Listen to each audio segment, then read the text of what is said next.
भारत की भाषा देखने वाले सभी दोस्तों को मेरा नमस्कार है और मैं हूं संदीप भटनागर। दोस्तों, आज हम एक बहुत सीरियस टॉपिक पे बात करेंगे।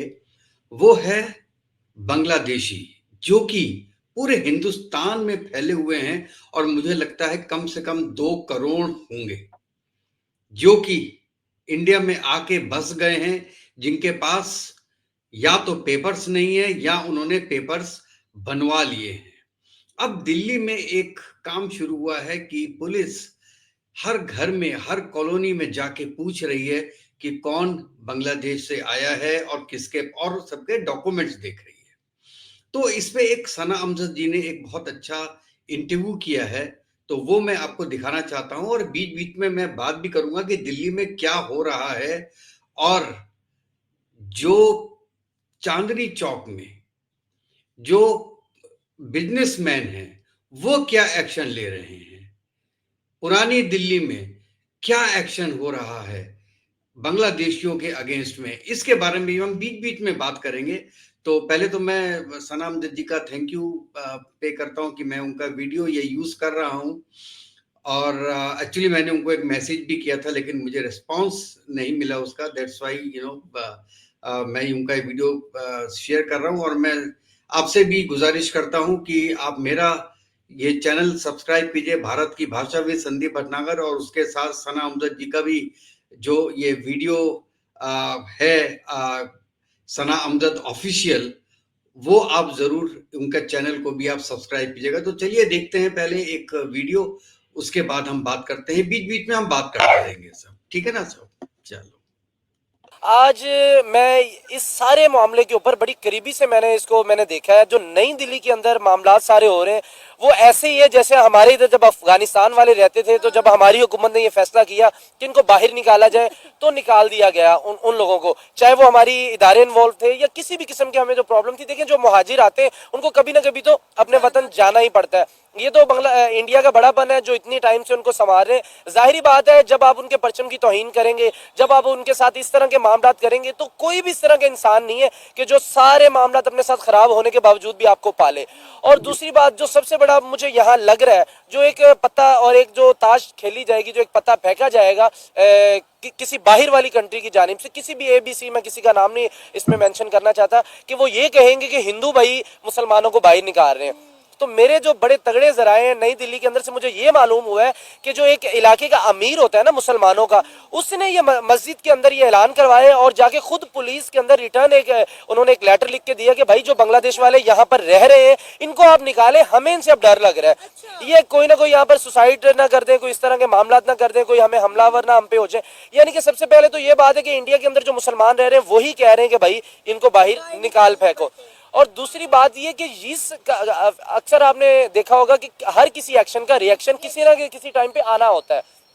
तो बड़ी देर से इंडिया अपने सब्र और तहम्मुल का मुजाहरा कर रहा था, और मैं जाती तौर पे बड़ा हैरान था कि इंडिया जैसा मुल्क इतनी देर खामोश कैसे बैठा हुआ है और बिल्कुल साइलेंट बैठा हुआ है, क्योंकि उनके कहीं ना कहीं उधर इंटरेस्ट थे। आपको पता है बिजनेस के उनके मामलात हैं, और बहुत ज्यादा आप देखें इंडिया में 80% इन्वेस्टमेंट ही बांग्लादेश की है।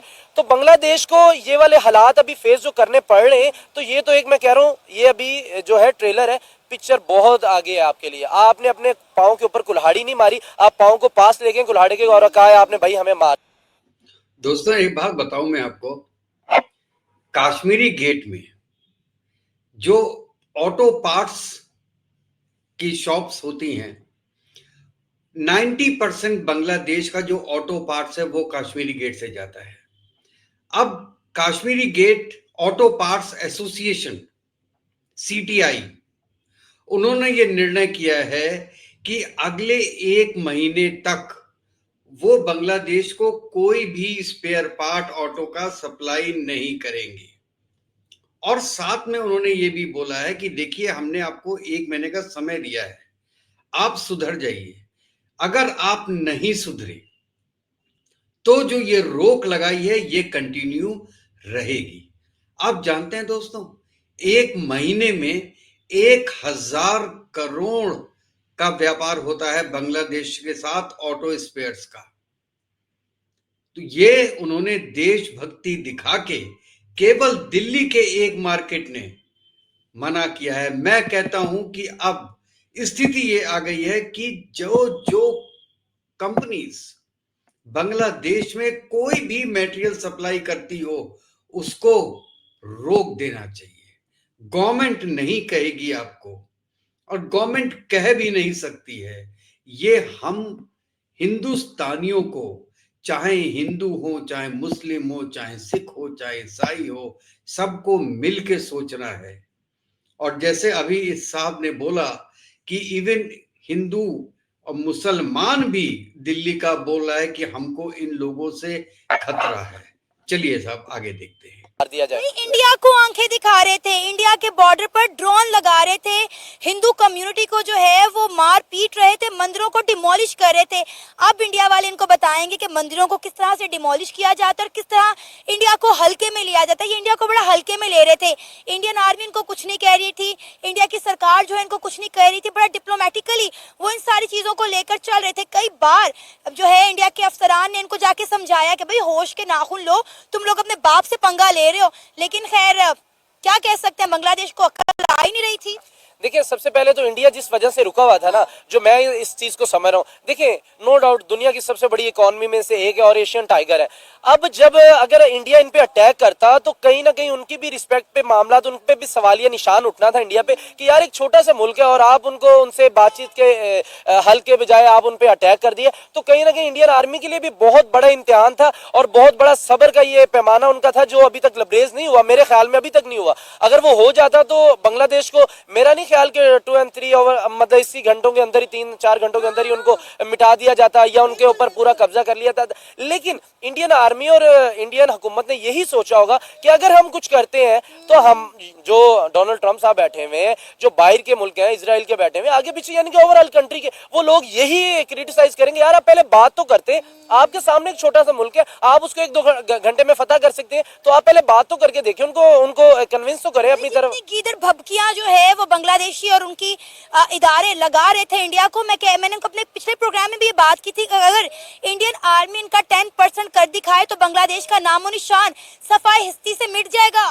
देखिए, सबसे बड़ी ये बात है कि बांग्लादेश को भी इस चीज का इल्म था, लेकिन कुछ लोग इस तरह के थे जो इन मामलात को सॉल्व आउट नहीं होने दे रहे थे।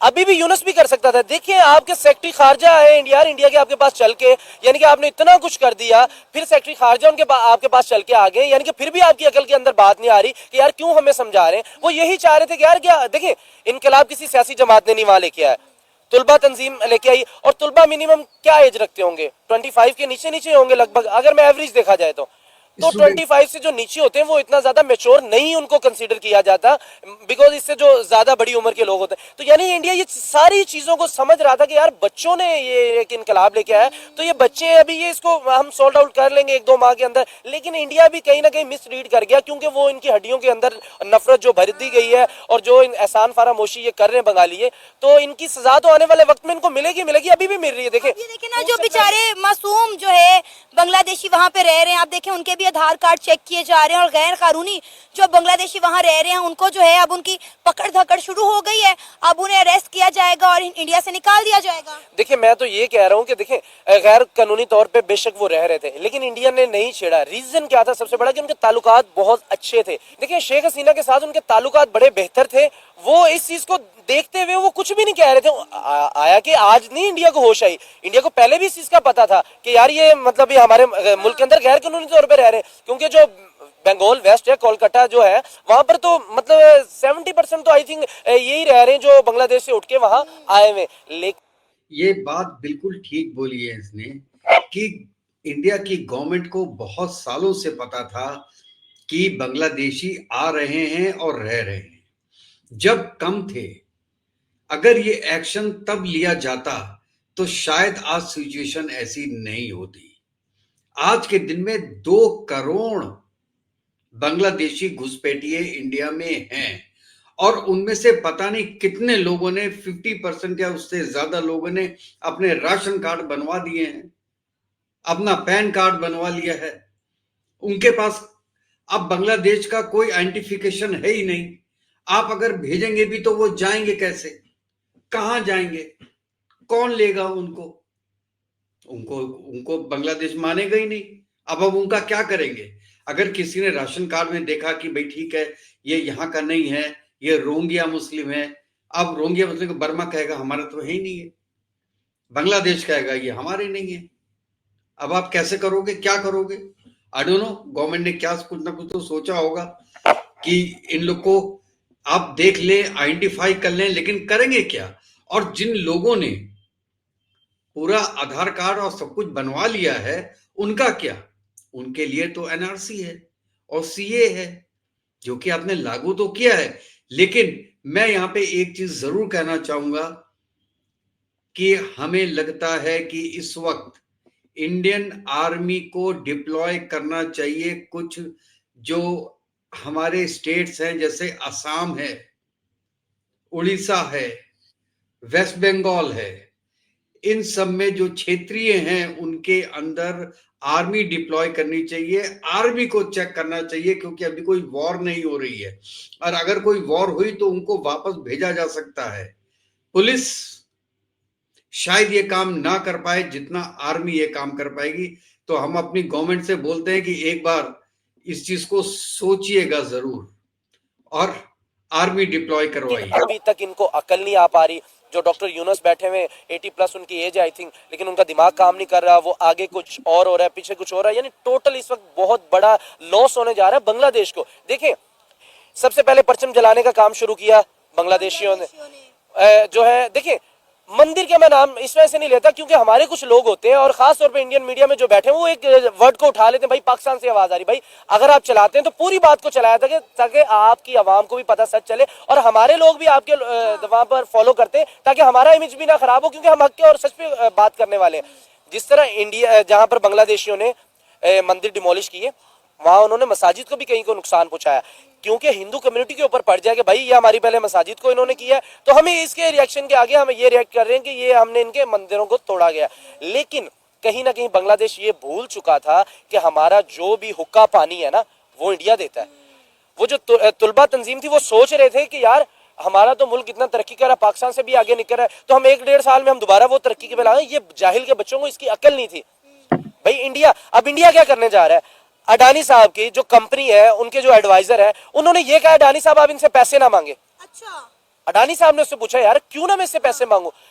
वो जो उनके जो डायरेक्टर थे उन्होंने कांटेक्ट किया हुआ था कि भी एक्स्ट्रा पैसे बढ़ते जाएंगे। इसको आप इंटरेस्ट कह लें, इसको आप सूद के दायरे में ले, कुछ भी लें, बिजनेसमैन का काम होता है पैसे इन्वेस्ट करना, कमाना। यानी कि $854 ट्रिलियन इन्होंने आज से 1.5 माह पहले देने थे। अब सोचें जब उसके ऊपर इनका पैसा बढ़ता जाएगा, अब और क्या प्लान करने जा रहे हैं इंडिया? अब इनको इंडिया ये नहीं मना करेगा हम आपको कोई चीज नहीं दे रहे, इंडिया कहेगा देते हैं हम आपको, जो लेना ले भाई आप ले। अब उन्होंने इनको इस कदर इनको मकरूज कर देना ना कि इनका सांस लेना भी मुश्किल हो जाएगा। भाई हम तो फिर भी किसी ना किसी तरीके पाकिस्तानी जी रहे हैं, इनका सांस लेना भी भाई करेंगे क्या बांग्ला? तो ये देखिए, ये एक तरीके का चाइनीज फॉर्मूला है और मुझे आई एम नॉट 100% श्योर, इनके पास जरूर कोई ऐसी इंफॉर्मेशन होगी जो ये बोल रहे हैं, लेकिन मुझे लगता है कि इंडिया की ऐसी कोई धारणा होगी नहीं कि पहले बांग्लादेश को कर्जों पे आप दबा दीजिए और उसके बाद अपना काम करिए। शायद ये इंडिया की पॉलिसी वर्ल्ड वाइड कहीं नहीं है। तो लेकिन अगर बांग्लादेश के साथ ऐसी सिचुएशन में इंडिया कर रहा है तो I am not party to it, I mean not party to it, मतलब कि मुझे पता नहीं है इसके बारे में। राइट, चलिए सर आगे देखते हैं। देशियों को जो निकाला जा रहा है कि कहाँ जाएंगे? इंडिया की जो सरकार है, इंडिया का जो कानून है, वो इनके साथ आगे मजीद क्या करने वाला है? देखिए, मेरे हिसाब से अब तक जो मैं आपके शो में भी पहले कई बार ये बात कर चुका हूं कि इंडिया ने रिएक्ट करना था लेकिन थोड़ा सब्र करके करना था। उन्होंने देखना था कि भाई ये लोग बच्चे समझते कि नहीं समझते। इंडियन सिर्फ कुछ भी ना करें, कुछ भी ना इनको कहें, एक बॉर्डर सील करें और इनके सारे बांग्लादेशियों को उठा के वहां पर डाल दें। आप इनका हाल कुछ भी ना पूछें। आप उधर से अपने उत्तराखंड आई थिंक है मेरा ख्याल, जहां पर इनका बिजली का है सिस्टम सारा, वहां पर एक आप बटन ऑफ कर दें, आप सिर्फ 20 दिन का तमाशा देख लें। क्योंकि अभी मैं कल एक बंदे से बात कर रहा था, वो मुझे ये कह रहा था भाई इंडिया ने ना शेख हसीना वाजिद उनकी कटआउट थी, वो भाई उनके इशारों पर चलने वाली थी। मैंने उससे ये सवाल किया भाई जब इतना कुछ नरेंद्र मोदी इंडिया इतना प्रोवाइड कर रहा है तो इंडिया क्यों ना उससे अपने बेनिफिट जो है, जाहिर बात है बिजनेसमैन जब लगाते हैं तो बेनिफिट तो लेने उससे। हाँ, लेकिन ये है कि अगर वो बेनिफिट देते हुए शेख हसीना वाजिद अपने मुल्क का नुकसान कर रही तो फिर गलत था। लेकिन अगर उसके मुल्क का हम देखें, हमारे मुल्क से ज्यादा अच्छा उसका रिस्पांस उसको मिल रहा है, उसके टके की वैल्यू बढ़ रही है, उनकी तिजारत बढ़ रही है, उनकी तालीम, उनकी सेहत का निजाम हमसे भी बेहतर हो रहा है। तो फिर अगर अगर इंडिया वाले उनसे फायदा उठा रहे हैं तो वो क्यों ना फायदा उठाए भाई। उन्होंने करोड़ों मिलियन ट्रिलियन डॉलर आपके मुल्क के अंदर इन्वेस्ट कर दिए और ऐसे मुल्क के ऊपर इन्वेस्ट कर दिए जो जिनको वो बचपन से पालता है। आज 53 साल का वो मुल्क हो गया। जो बच्चे उस वक्त पैदा नहीं हुए थे, बाद में पैदा हुए, आज उनको आंखें दिखा रहे। अपने बड़ों से हिस्ट्री तो देखी जाए, अपने बड़ों से पूछे तो सही कि भाई ये आपको मिला कैसे है।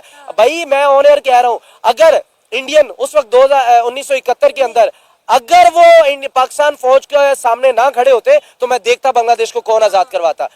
इतनी इनकी तो हिम्मत ही नहीं थी। ये तो इंडियन फौज को दवाएं दें कि जो किसी ना किसी तरीके हमसे थोड़ा बहुत लड़के, तो उन्होंने कहा यार इनको सेपरेट कर दे। लेकिन उसके ऊपर भी देखें, कम से कम एक दिन के अंदर 65 उनके फौजी शहीद हुए इंडिया वालों के। यानी कि यार अब किसी चीज को आप मद्देनजर रख लें, आप इतने ही फाशिस्ट हो गए। कौम है ना, बेफैज कौम है। दी बिल्कुल ही आप इस कदर आप उस, मैं कह रहा हूं कि मैं लफ्ज नहीं कहना चाह रहा, इतने आप जलील हरकतों पे उलझ जाए।